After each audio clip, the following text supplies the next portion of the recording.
Сәлем баршаңызға, сіздерге тауықты тез пісіретін тәсілін көрсететін боламын. Ең алдымен тауығымыздың құйрығын және қанаттарын алып тастаймыз.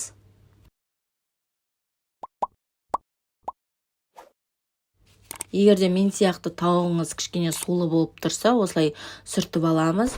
Үлкен қасықтың көмегімен төс жақтағы терісін осылай қасықтың көмегімен ашып аламыз.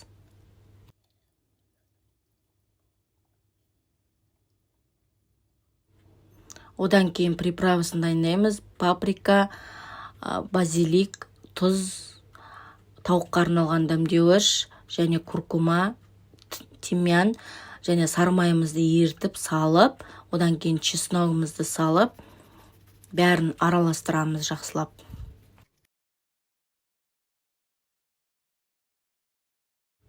Тауығымыздың төс жағын осылай шанышқының көмегімен тесіп аламыз. Өйткені төс жағы кішкене тығыз болып пісетінін білеміз. Сондықтан осылай тесіп алғанымыз дұрыс болады.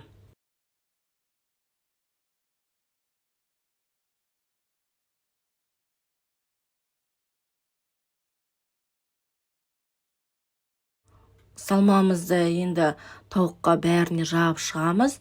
Осылай жаңағы ашқан теріміздің ішіне төс жағына жағып шығамыз.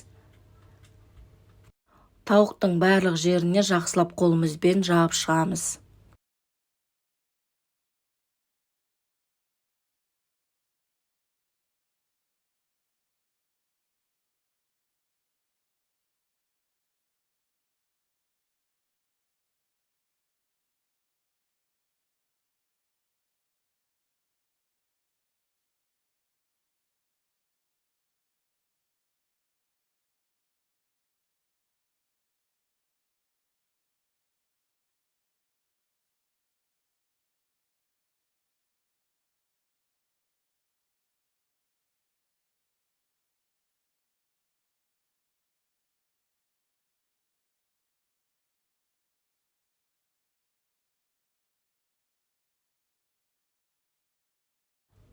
Протеинімізге тұз қажет болады. Тұзды сеуіп шығып, тегістейміз.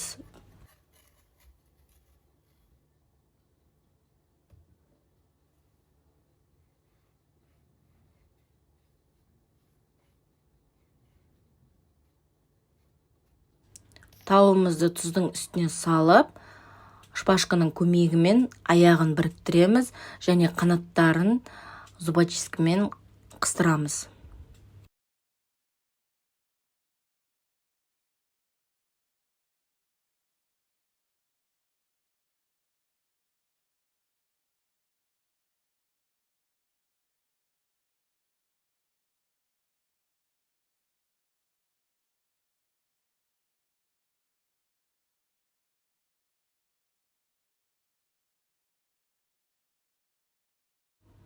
Қыстырып болғаннан кейін кішкене үстіне сахарный пудраны сеуіп жібереміз. 180 градуста 60 минут пісіріп аламыз. Сіздер де жасап көріңіздер, өте дәмді болып шықты. Ас болсын, сау болыңыздар.